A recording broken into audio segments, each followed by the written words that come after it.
Denise Whitfield was 38 years old when her husband of 12 years slid an envelope across the table at the restaurant where he'd proposed. She thought it was a birthday card. Inside were divorce papers. Terrence watched her, waiting for her face to crumble.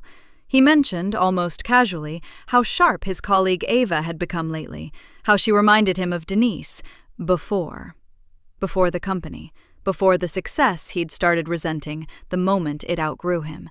He expected tears. He expected panic. What he didn't know was that 3 weeks earlier, her CFO had flagged withdrawals routed through a shell account he thought was untraceable.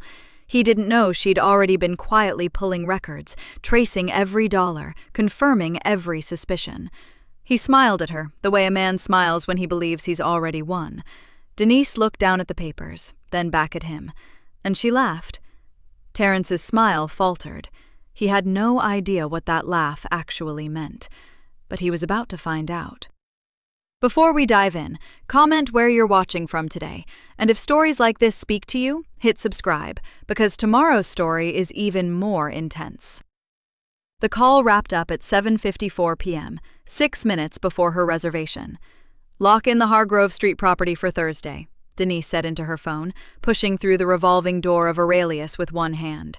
"Tell Marcus the furniture placement on the second floor is non-negotiable. Asymmetrical staging killed the last 3 open houses in that zip code." She paused just inside the entrance, letting the warm air settle around her. "Good. Send me the confirmation when it's signed." She ended the call and slipped her phone into her clutch. $340,000 contract, finalized in a parking garage elevator. Not bad for a Tuesday. Aurelius was the kind of restaurant that made you feel like money even before you sat down. Dark wood paneling, low amber lighting, white tablecloths so crisp they looked like they'd been ironed that afternoon, because they had been. Denise knew this because she'd staged the private dining room on the second floor 3 years ago, back when the owners were trying to attract a different clientele. It worked. It always worked. The maitre d' recognized her and smiled. "Mrs. Whitfield, happy birthday. Your husband is already seated." "Thank you, Laurent." She followed him through the main room, past tables of quiet conversation and the soft clink of glasses.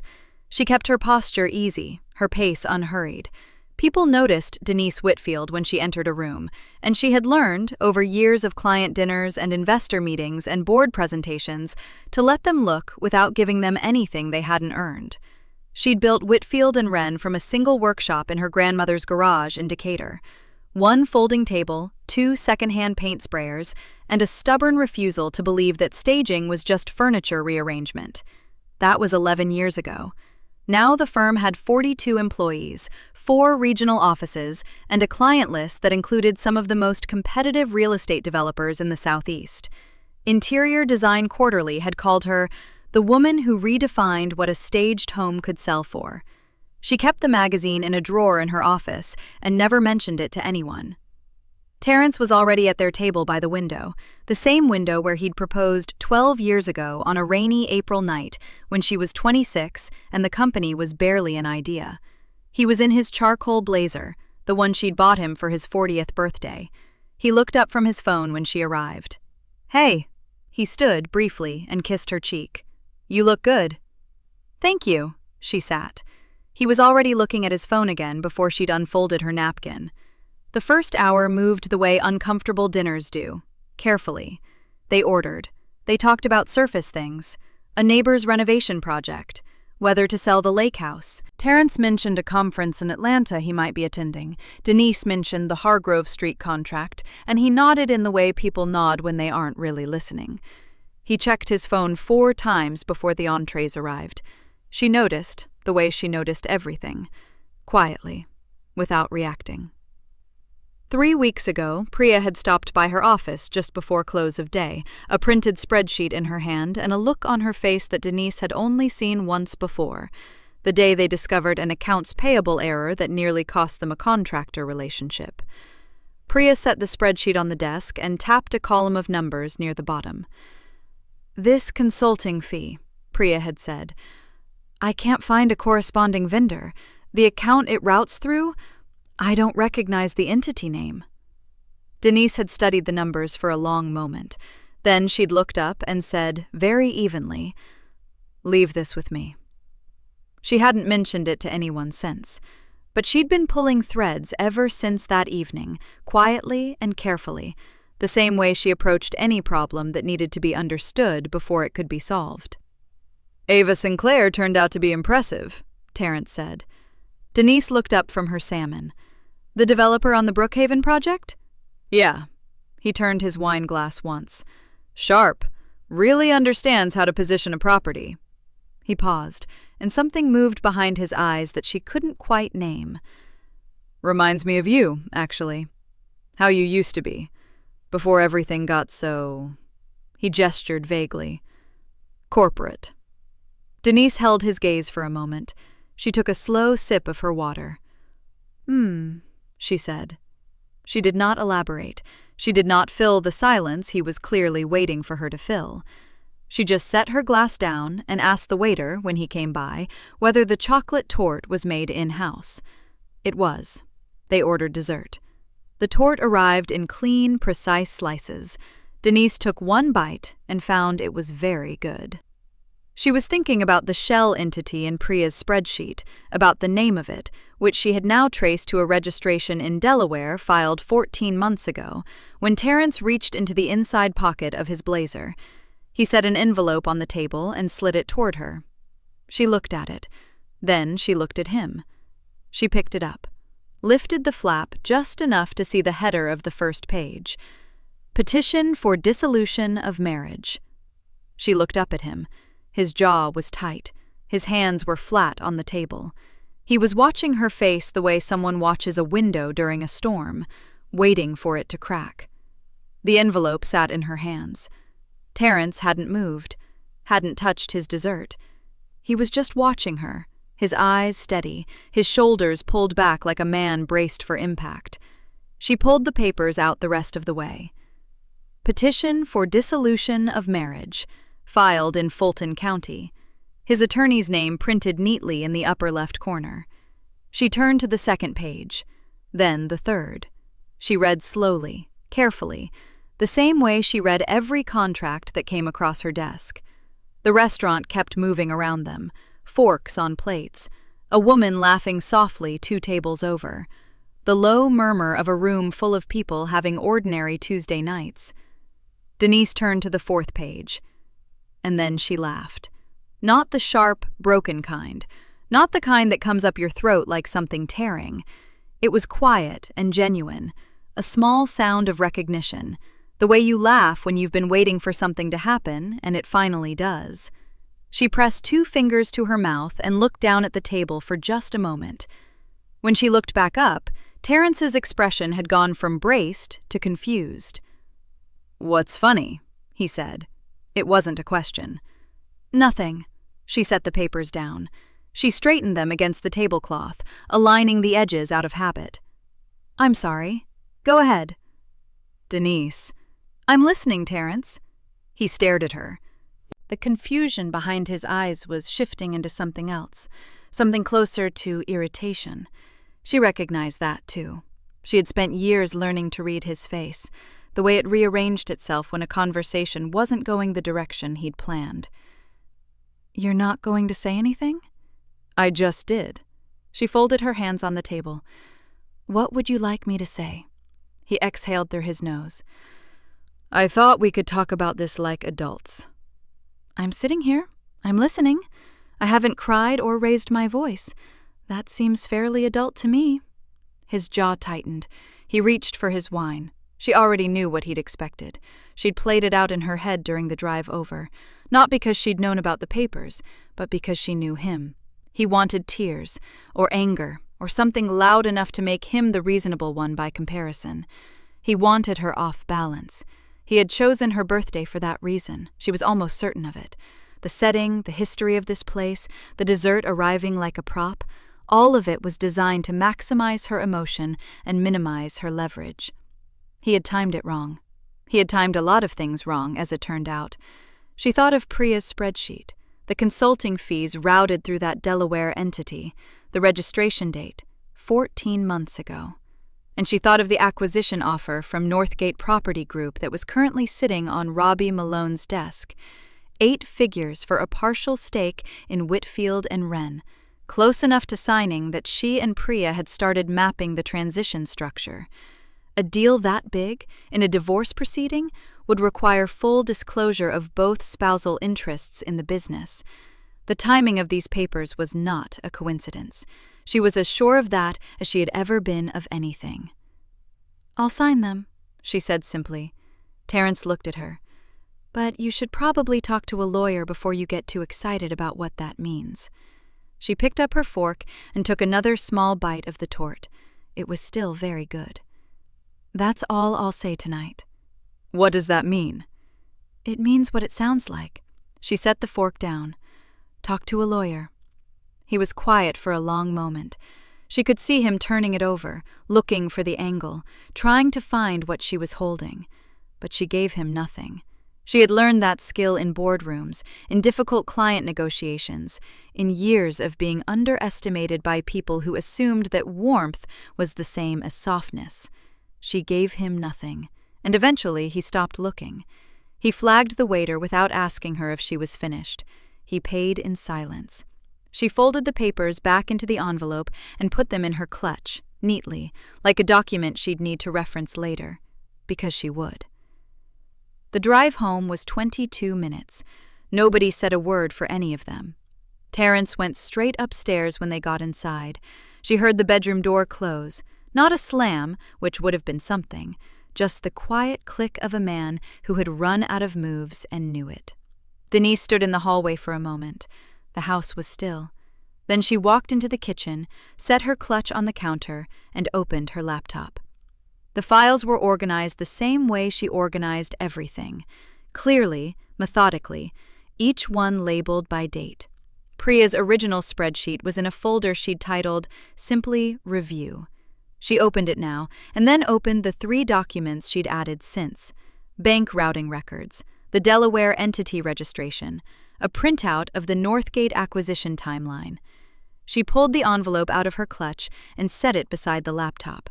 Then she opened a fresh document, put her hands on the keyboard, and began to work. The sun wasn't fully up yet when Denise pulled out of the driveway. She hadn't slept much, maybe 3 hours, but she didn't feel tired. She felt the way she always felt before a major negotiation, sharp at the edges, her thoughts running clean and quiet. She'd made coffee, moved through the house without turning on any lights, and was on the road before 6. Terence's car was still in the garage. She didn't look back. Robbie Malone's office was on the 14th floor of a glass building in Midtown, 10 minutes from Whitfield and Wren's headquarters. He'd texted back within 4 minutes of her message the night before. "Come at 7. I'll have coffee." He did. 2 cups, black, already on the small conference table when she walked in. Robbie was a big man, broad-shouldered with close-cropped gray at his temples and reading glasses he was always setting down in the wrong place. He'd been her attorney for 9 years. He'd known her grandmother before that. When he stood to greet her, he didn't say, "How are you?" or "I'm sorry," or any of the things people said when they wanted to fill silence with something soft. He just said, "Tell me what you have." She opened her bag and set the folder on the table. "Priya flagged it 6 weeks ago," Denise said. "Withdrawals, consulting fees, the way they were coded. Small enough that they wouldn't trigger an automatic review, but they kept appearing on the same schedule, every 22 days. She turned the spreadsheet to face him. She traced the routing. The payments are going to a Delaware LLC called Crestline Advisory Group, registered 14 months ago. Robbie put his glasses on. He looked at the spreadsheet for a long time without speaking. "Who registered it?" he asked. "We don't have a name on the filing yet, but the registered agent address puts it in the same zip code as Ava Sinclair's development office." Denise set the second document beside the first. 3 Whitfield and Wren contracts from the last year, all smaller staging and design subcontracts, were reassigned away from our usual vendors. The reassignments were approved internally. Terence signed off on 2 of them. The new vendors on all 3 trace back to firms connected to Ava Sinclair's portfolio. Robbie took his glasses off. He looked at her. Denise, I know. this isn't just a bad marriage. I know that too. She kept her voice level. What I need to know is how bad. He leaned back in his chair. His hands were flat on the table, which was what he did when he was thinking carefully and didn't want it to show. She knew his tells as well as she knew her own. If the LLC is tied to Terrence, and he has been routing company funds into it without your knowledge or board approval, that is fraud. He said it plainly, the way he said everything that mattered. Not divorce court fraud, criminal exposure. And the timing. He tapped the Northgate timeline she'd included at the back of the folder. Filing for dissolution right before an 8-figure acquisition closes? He's trying to get himself listed as a co-owner of record during the deal, force the company to be valued as a marital asset, get his number. And if the company looks financially irregular during due diligence, the acquisition tanks, or the valuation drops significantly. Robbie nodded. Which would make your shares a lot cheaper for someone to pick up after the smoke clears. The room was very quiet. Denise looked down at the folder. All those numbers, all those dates. 14 months. He had been doing this for 14 months, while she sat across from him at dinner and talked about tile selections and client walkthroughs and what they should do for the holidays. She felt something move through her. Not grief, not yet. Something harder than that, and cooler. I'm not going to confront him, she said. Robbie nodded slowly. And I'm not filing anything yet, not until I have everything. She closed the folder. If we move too early, he knows what we have. I want the whole picture first. The LLC ownership, every contract reassignment, every payment. And I want to know exactly what his stake in my company actually looks like on paper, before I let him know I've been looking. That's the right call, Robbie said. He picked up his coffee. Priya can keep pulling the financial trail? She's already halfway down it. Denise put the folder back in her bag. I need you to find out who is behind that LLC, and I need to know if there's anything in the divorce filing itself that tells us what he thinks he has. I'll have someone on the LLC by end of day. He looked at her steadily. You doing okay? I'm doing what I need to do. He accepted that. He always did. She was back at the Whitfield and Wren offices by 9:15. Her assistant had left a tea on her desk. The morning light came in long and flat through the east-facing windows, and the open floor beyond her glass wall was already humming. Phones, keyboards, someone laughing near the sample library. She sat down. She opened her laptop. She created a new folder, typed 2 words for the title, and pressed enter. Confirm everything. Then she picked up her desk phone and dialed Priya's extension. Come to my office, she said when Priya picked up, and bring everything you have. The afternoon light had shifted from gold to gray by the time Priya spread everything across the conference table Denise kept against the east wall of her office. 2 monitors, 4 printed spreadsheets, a timeline Priya had built by hand, every entry dated, every amount circled in red ink. Look at this line here. Priya tapped the screen on the left. Her nail clicked against the glass. This is the first Crestline payment, 14 months ago, March. Denise looked. $4,200, coded as a vendor consultation fee. Now look at this. Priya pulled up a second window, a screenshot of a public social media post. It was Ava Sinclair. She was standing on a rooftop somewhere warm, wearing sunglasses, laughing at someone just off camera. The caption read, "Best weekend." This was posted the same weekend, same city. I cross-referenced it against Terrence's Amex. He was there. Denise stared at the photo for a moment. Ava Sinclair, 34 years old, bright smile, sharp eyes. Reminds me of you, before. How far back does it go? Denise asked. That's the thing. Priya hesitated, just for a second. It was the hesitation of someone who cared about the person they were about to hurt. At least 14 months, Maybe longer. I found a second charge that might push it back further, but I can't confirm it yet without his full bank records. Denise nodded. Get them. Priya set down a second printed page, a side-by-side comparison she'd built herself. On the left, dates of financial activity tied to Crestline. On the right, dates Denise had noted in her own calendar when Terrence had made certain comments. You used to take care of yourself more. You used to make time. She had written them down, months ago, the way you write down something that hurts you before you understand why. She understood now. He was already in it when he started saying those things, Priya said quietly. Yes. Denise set the page down. He needed a story, for himself or for whoever was listening. She kept her voice even, her jaw was tight. None of it was about me. None of it, Priya confirmed. That was the part that should have broken her open. 14 months of a woman she'd barely heard of. 14 months of waking up next to someone who had already decided she was not enough, and choosing to make her feel it, carving small pieces off of her confidence like it was something he was owed. All while smiling across dinner tables and asking about tile selections. She didn't cry. She felt the anger move through her instead, slow and clean, like water finding level. Keep pulling, Denise said. I want every date, every dollar, and every contract reassignment tied to a confirmed date of contact between the two of them. If he was making business decisions about my company while he was in a room with her, I want that documented. Priya was already writing. It was past 7 when Denise pulled up to Odessa's house. The porch light was on.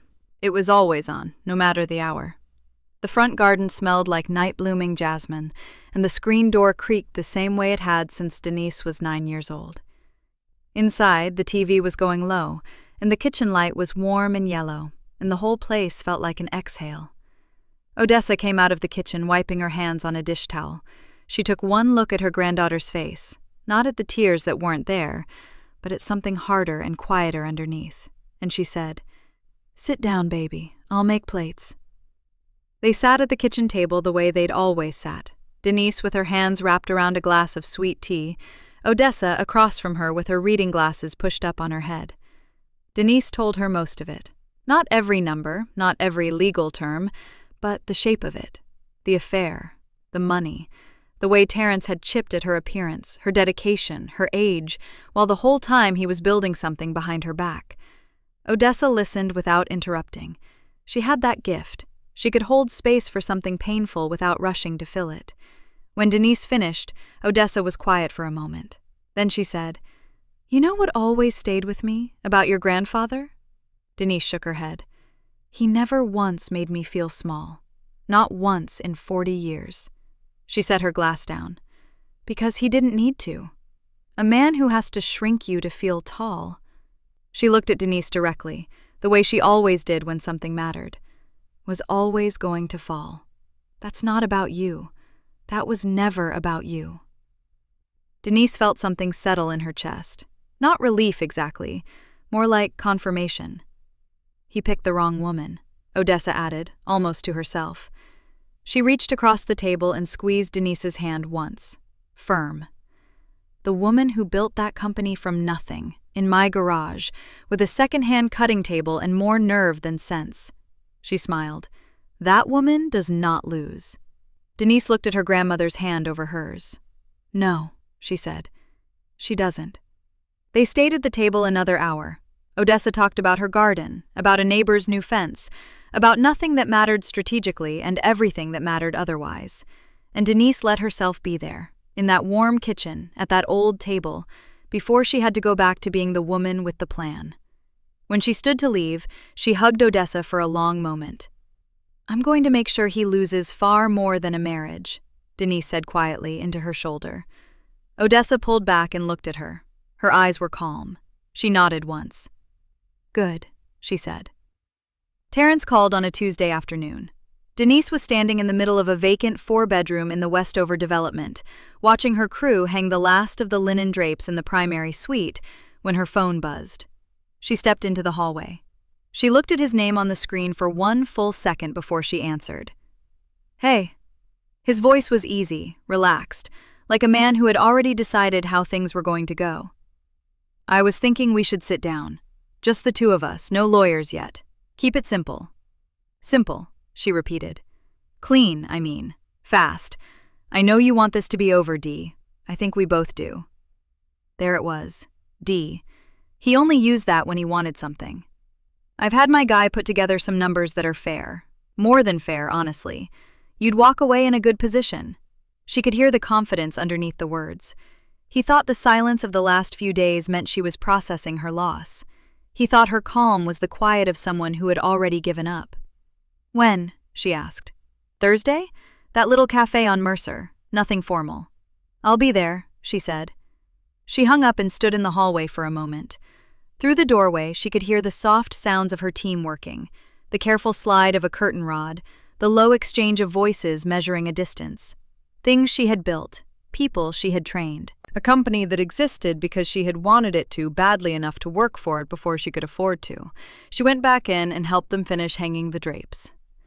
Thursday was coffee and a corner table and Terrence in a charcoal blazer that meant he'd dressed for the occasion without wanting it to look like he had. He slid a folder across the table before she'd even finished stirring her cup. She opened it, let her eyes move down the page without letting her face move at all. The number was an insult. He was proposing she sell her shares in Whitfield and Wren back at a valuation that hadn't been accurate in 4 years, not since before the Harlow contract, before the Meridian expansion, before the company had become what it was now. The offer treated her like she was selling a used car, not a multi-million-dollar firm she had built room by room. "That's what I'm offering," Terrence said. "You take that, you're set up. You don't have to deal with any of this dragging out." She looked at him across the table. He had his hands folded in front of him, patient, composed, the way you are when you think you've already won. "I'll have to look this over," she said. He blinked. He had expected something, reluctance or a counter-offer, or a question that would tell him how close she was to accepting. He got none of it. "Dee, I want this to be easy on you." "I know you do," she said, and picked up her coffee. Robbie spread the settlement documents across his desk that evening, reading through them the same way he read everything, without expression, methodically, like a man diffusing something. Denise sat across from him, hands quiet in her lap. "Walk me through the IP section," she said. Robbie flipped to the 3rd tab. "This is where it gets complicated." He turned the page toward her and pointed to a line near the bottom, a co-ownership designation on a 2019 intellectual property filing covering the proprietary staging processes Whitfield and Wren had built its reputation on. The room flow methodology, the material sourcing system, the client assessment model she'd spent 2 years developing before she even had a name for the company. Beside her signature was Terrence's. She had never signed anything with him on it. She knew that the way she knew her own handwriting, because it was her own handwriting, except it wasn't. The signature below her name was close, it was practiced, but the D was wrong, the loop slightly too wide, and she had never, not once in her life, dotted her I the way that signature did. "That's not my signature," she said. "No," Robbie said. He was already looking at her. "I don't believe it is." She stared at it. The date was March 2019, 6 years ago. She had been in the middle of the biggest growth year the company had ever had, working 60-hour weeks, barely sleeping, building the very systems that signature now claimed Terrence had helped her create. He hadn't been in the office. He had never once sat down with her methodology documents. He had attended 2 client events and taken calls on her behalf when she was too busy, and she had thanked him for it. And while she was doing all of that, he had put his name on her work. It landed somewhere below her sternum, hard and specific. The exact place where all those comments had landed, before, used to, reminds me of you, like he had been chipping away at her claim on her own identity for years before she ever noticed what he was taking. Her jaw tightened. "Is it prosecutable?" she asked. Signature forgery on a legal filing? Robbie took off his glasses. Yes, absolutely. She looked up at him. Then we're not just protecting the company anymore. Her voice was even, precise. We're exposing everything. I want you to start building the full case. All of it. Robbie nodded once. I'll start tonight, he said. The conference table in Denise's office had disappeared. Not literally, but by Wednesday it looked less like a table and more like the floor of a courtroom, covered in stacked folders, printed bank statements, color-coded contract logs, and 3 open laptops running side by side. A whiteboard on the far wall had names and dates written across it in Denise's handwriting, connected by lines and arrows that mapped the whole scheme like a diagram of a disease spreading through a body. Priya had barely left the building in 3 days. Robbie came in the mornings and stayed until early evening, sleeves rolled up, glasses on, moving through documents with a kind of focus that made him dangerous in a courtroom. Denise ran everything. "Walk me through the shell company again," she said Thursday morning, standing at the whiteboard with a marker in her hand. Priya pulled up the account history on her laptop and turned the screen so the others could see. "Okay, so the entity is registered as Crestline Advisory Group. No website, no employees on record. The registered address is a mail forwarding service in Delaware." She tapped the screen. Over 18 months, a total of $214,000 moved from Whitfield and Wren operating accounts into Crestline. "In what form?" Robbie asked. "Invoices, consulting fees." Priya's mouth tightened. "Except there are no deliverables attached to any of them. No reports, no presentations, no meeting records. Nothing you'd expect if an actual consulting firm had done actual work." Robbie wrote something in his legal pad. "And the link to Terrence?" Denise asked. "Crestline's sole director is a man named Paul Drummond." Priya opened a second window. "Drummond's LinkedIn shows him as a former colleague of Terrence's from his time at the Halcyon Group. They overlapped for 4 years." She paused. "And Drummond's personal account received a transfer from Crestline 11 days after each of the 6 largest payments from Whitfield and Wren." Denise drew a line on the whiteboard connecting Terrence's name to Crestline to Drummond. It was clean. It was traceable. It was exactly the kind of paper trail that didn't survive a courtroom. The contracts were worse in some ways because they had been done slowly. Priya had pulled every external contract Whitfield and Wren had awarded over the past 2 years. She spread the summaries across the table in chronological order, and the pattern was visible once you knew what to look for. Smaller vendor contracts, material sourcing, site consultancy, staging coordination for larger developments had been quietly redirected away from the firm's existing partners. New vendor. Every time, the same new vendor. A company called Sinclair Development Services, Ava's firm. 14 contracts, Priya said. Combined value of just over $300,000. "And who authorized the vendor changes?" Robbie asked. "Terrence. Every single one. He had signing authority on operational contracts under $50,000. Nothing that would automatically trigger a second approval." Priya looked at Denise. "He used the exact threshold we set up to keep smaller decisions moving fast." Denise absorbed that without blinking. He had used the trust she'd built into her own systems to hollow them out. She had given him that authority herself years ago because it had seemed like the right thing to do, including him, giving him a real role, treating the company as something they shared. She turned back to the whiteboard and kept writing. It was Robbie who found the clause. He was working through the acquisition agreement late Thursday afternoon, the pending deal between Whitfield and Wren and a development group that had been circling the firm for 2 years. The kind of deal that would set the company up for the next decade. The deal Terrence had been trying to quietly devalue and derail before it closed. Robbie set down his coffee and leaned forward.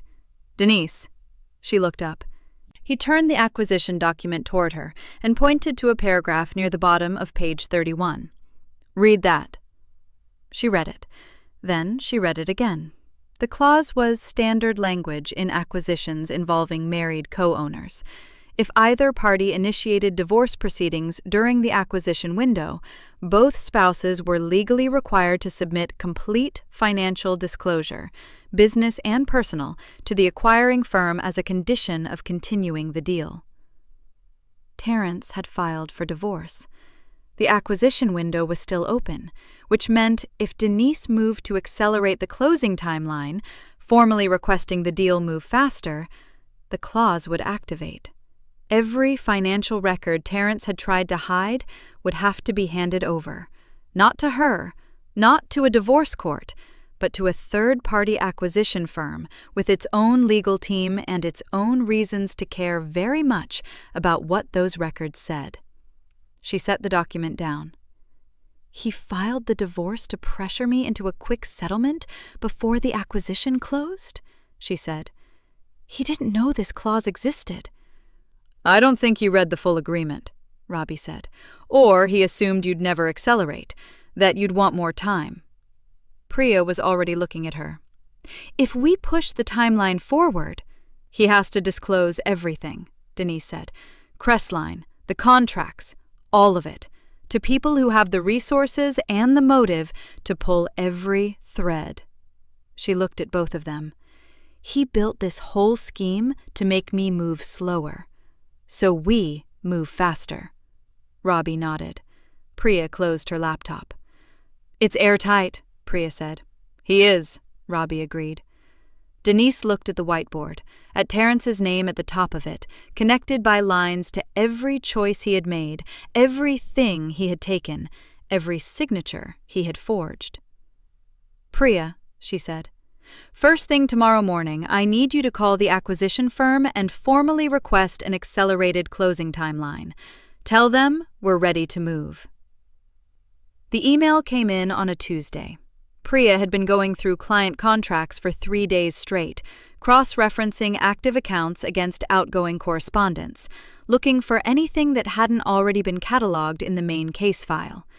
It was slow, careful work, the kind that made your eyes ache and your back tight from sitting too long. She found it buried inside a forwarded email chain. It had been routed through a personal account, not Terrence's company login, but a Gmail address Priya recognized from earlier in the investigation. He had used it once before to correspond with Paul Drummond at Crestline. She had flagged it then and kept watching it. She stared at the screen for a long moment. Then she picked up the phone and called Denise. Denise was at her desk reviewing staging timelines when Priya walked in 12 minutes later with her laptop and a printed summary, 2 pages, single-spaced. She set both down on Denise's desk without saying anything first, just waited. Denise read. The emails stretched back 9 months. Terrence had been forwarding internal client files to Ava Sinclair, not financial records, but something in some ways more valuable. Contact information for Whitfield and Wren's active clients, project timelines, budget ranges, specific notes Denise's team had compiled about what each client wanted, what they were willing to spend, and where they were in the decision-making process. Private information, earned through years of relationship building. Ava had used it to reach out to 6 of those clients directly, positioning herself as an alternative option before Denise's team had a chance to close. 2 had converted. 1 was still listed as active with Whitfield and Wren, but had gone quiet in a way that now made sense. It wasn't just an affair. It wasn't just the money. Terrence had been handing Ava the keys to the house Denise had spent 12 years building, 1 room at a time. Denise set the papers down. She pressed her fingertips flat against the desk and looked out the window at the street below, where people moved along the sidewalk in the ordinary, unhurried way people do when nothing is falling apart for them. She breathed in. She breathed out. "How clean is the documentation?" she asked. "Clean enough," Priya said. "The email chain is intact. Timestamps match the client contact dates. I've already pulled the comparative outreach logs from Ava's firm on 2 of the converted accounts. The sequence is clear." Denise nodded once. "Add it to the file," she said. "Everything gets presented together." She called Robbie that afternoon. He listened without interrupting while she walked him through what Priya had found. When she finished, there was a short pause on the line. "That's tortious interference," he said, "on top of everything else." "I know." "Denise," his voice was steady, "this is a very serious package now. Fraud, forgery, theft of confidential business information. You understand that when you put all of this in front of people—" "I want it in front of the right people," she said. "Not social media, not a shouting match. I want it in front of people who have the authority to do something about it. And I want Terrence in the room when it happens." A beat of silence. "He still wants that settlement meeting," Robbie said. "I know he does." "You want to give it to him?" "I want to give him exactly what he asked for," Denise said.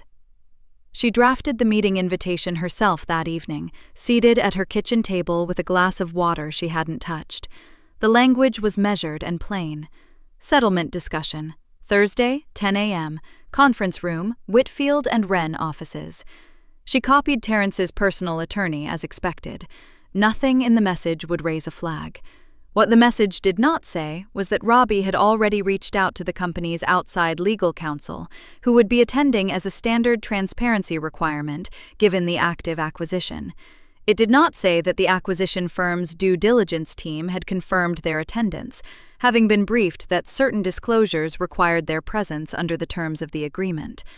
All of that was true, every word of it. Terrence's attorney would see a routine settlement meeting. Terrence would see a woman ready to talk terms.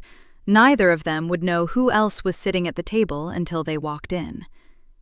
That night, Denise stayed in her office until almost 11. She printed every document in the case file, 2 copies of each.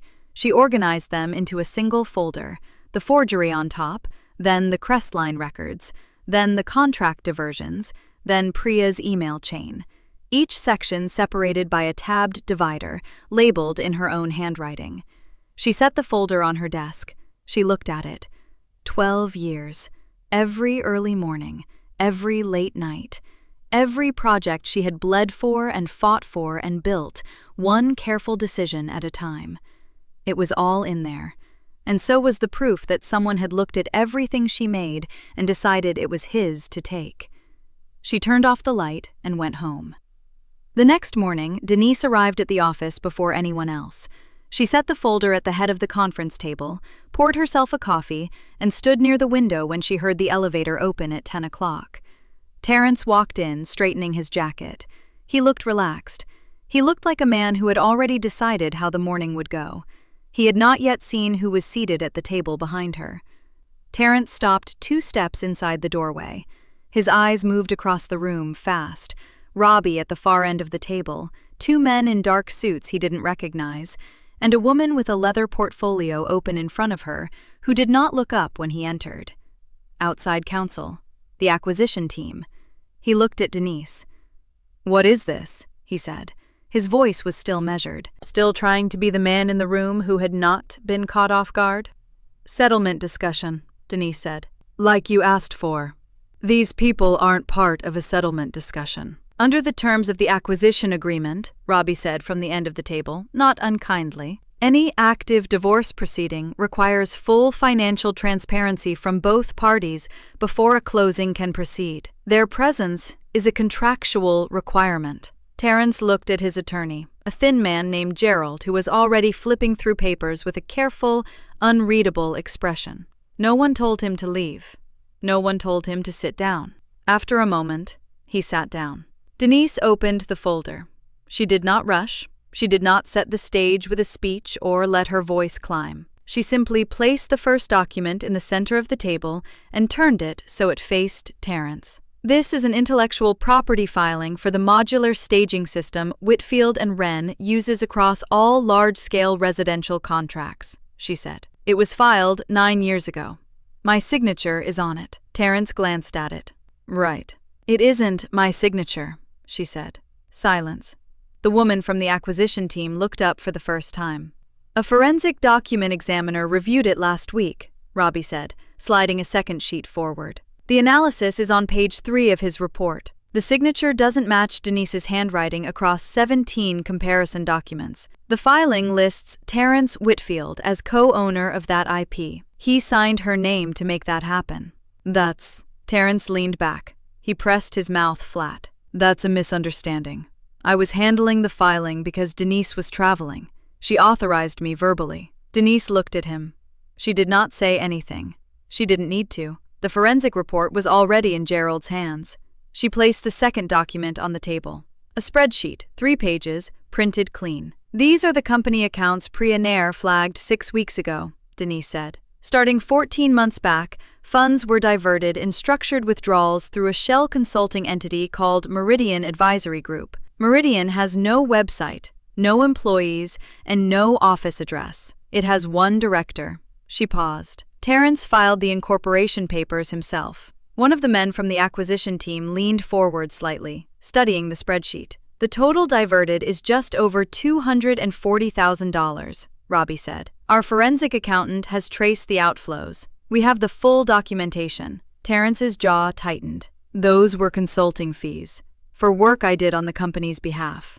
There are no contracts, Denise said. No invoices, no deliverables, no records of any work product connected to those payments. I didn't think we needed paperwork between a husband and wife, Denise said. Her voice stayed flat. You forged my signature on an IP filing, but you didn't think you needed paperwork for $250,000. Gerald set the spreadsheet down on the table slowly, like he was setting down something fragile. She placed the third document down last. 9 pages, email chains, timestamps, and 2 comparative outreach logs Priya had pulled from public filings. Over the past 9 months, Denise said, confidential client files from Whitfield and Wren were forwarded from a personal email account to Ava Sinclair. Those files included active client contact information, project timelines, budget figures, and internal notes my team compiled. 6 clients were approached directly by Ava's firm using that information. 2 converted. 1 is currently in limbo. The room was very quiet. Ava Sinclair had an active contract with Whitfield and Wren, the woman from the acquisition team said. It was the first thing she had said. She did, Denise said. She had full professional access on the Crestline project. What she did not have was authorization to use proprietary client data to build a competing client base. Terrence opened his mouth. There are timestamps, Robbie said, on every forwarded email. We have the chain of custody. Terrence closed his mouth. He had tried 3 times, 3 attempts to reframe, to soften, to locate the angle that would let him walk something back. Each time the paper trail sat on the table and said nothing, which was worse than any argument. The woman from the acquisition team gathered her portfolio. She exchanged a brief, wordless look with the 2 men beside her. We'll need to take a recess, she said, to reassess the terms of the agreement in light of what's been disclosed today. She did not look at Terrence when she said it. The 3 of them stood, collected their things with quiet efficiency, and walked out of the conference room. The door clicked shut behind them. Gerald leaned over to Terrence and said something low. Terrence shook his head once, sharply. Gerald sat back. The folder was still open in the center of the table. Terrence looked at it.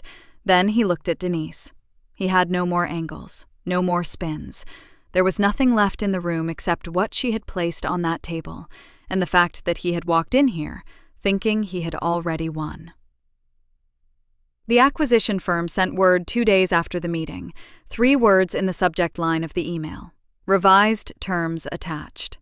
Denise read it at her kitchen table, still in the clothes she had slept in, a cup of coffee cooling beside her laptop. She opened the attachment and read slowly. Then she picked up her phone and called Robbie. They want to proceed, she said. I know, he said. They called me an hour ago. No claims from Terrence, no shared ownership language. The deal is structured entirely around you.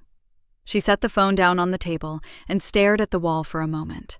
Not crying, not celebrating, just feeling the weight of it settle somewhere deep in her chest, like a stone finally finding the bottom.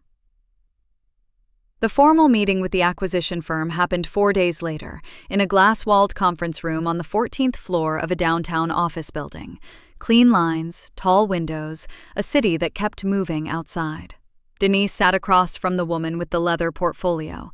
Her name was Sandra Osei, lead counsel for the firm, and two senior partners named Holt and Marcus Webb. Robbie sat beside Denise with his own folder. The table between them held 3 copies of a revised agreement, each one tabbed with color-coded flags. Sandra slid the document forward. "We removed all language acknowledging co-ownership claims," Sandra said. "The IP portfolio transfers cleanly. The acquisition proceeds on the basis of your founding stake, your documented operational role, and the value your team has built. Nothing else." "And the valuation?" Robbie asked. "We honored the original figure," Marcus said. "Disclosed financial irregularities were attributed to the third party. They don't affect our assessment of the company itself." Denise nodded once. She picked up the pen. Terrence's situation moved faster than she expected. Gerald, his attorney, had called Robbie the morning after the confrontation. The call was short. Robbie relayed it to Denise in 3 sentences. Gerald was advising his client to settle. Terrence was facing potential criminal exposure on the forgery and the diverted funds. Gerald wanted to know if Denise was willing to resolve this civilly, rather than involve prosecutors. "What did you tell him?" Denise asked. "I told him we'd listen," Robbie said, "but that you set the terms." She set them. Full relinquishment of any ownership claim to Whitfield and Wren. Full relinquishment of any claim to the IP portfolio. Financial restitution of the $240,000 in diverted funds, paid in a structured timeline Gerald negotiated down to 18 months. In exchange, Denise would not pursue criminal charges. Terrence signed within the week. Robbie called her when it was done. She was standing in the Whitfield and Wren sample room, looking at fabric swatches her team had pulled for a new project. Cream and warm gold, and a deep slate blue that she kept coming back to. "He signed," Robbie said. "Okay," she said. She put the phone in her pocket and picked up the slate blue swatch. Ava's unraveling came quieter, but it came. The conflict of interest, a contractor using privileged client data from an active engagement to poach business for her own firm, was the kind of thing that traveled fast in professional circles without needing a press release. The Crestline project developers learned about it through their own legal team, who had been copied on documentation from the acquisition proceedings. 2 other firms Ava had worked with in the past year quietly pulled pending contracts. Her own development firm let her go inside of 3 weeks. Denise heard this secondhand from a colleague named Peter Adkins, who ran a commercial brokerage firm across town, and called her directly one afternoon. "I want you to know I had no idea," he said. "We worked with her on a warehouse conversion last spring. If I'd known she was operating this way—" "I know," Denise said. "I appreciate you calling." "How are you doing?" he asked. His voice was genuine, the kind of genuine that didn't need anything back. "Better," she said, and she meant it. There were 3 more calls like that over the following 2 weeks, colleagues and mutual friends who had heard pieces of what happened and reached out directly. Denise answered each one the same way, brief, honest, no performance. She told them what she needed them to know, and nothing more. She did not call anyone first. She did not need to. The final settlement documents were ready on a Thursday morning in October. The air outside had turned, that particular city fall smell of cool pavement and fallen leaves, and something bittersweet moving through it. Robbie's office was quiet. His assistant brought coffee neither of them touched. The documents were laid out in 2 neat stacks on his desk, each one already reviewed and flagged. Denise read every page, even the one she had already read twice before. Then she picked up the pen and signed her name. Her full name, Denise Whitfield, clear and unhurried across every line. When it was done, Robbie collected the pages and said nothing for a moment. Then he said, "That's it." "That's it," she said. She stood, picked up her bag and walked out of his office, through the lobby and out the front door into the pale October morning. The new headquarters smelled like fresh paint and possibility. That was how Denise always described it to people who asked. Not like a business, not like an office, like something that had just become what it was always supposed to be. The building sat on a quiet stretch of Meridian Avenue, 4 stories of clean brick and wide glass, the kind of structure that looked permanent, settled, like it had been there for decades and intended to stay.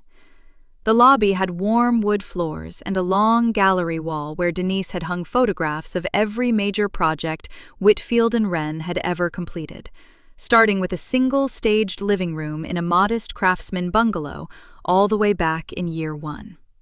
That photograph was small, grainy. She had kept it deliberately.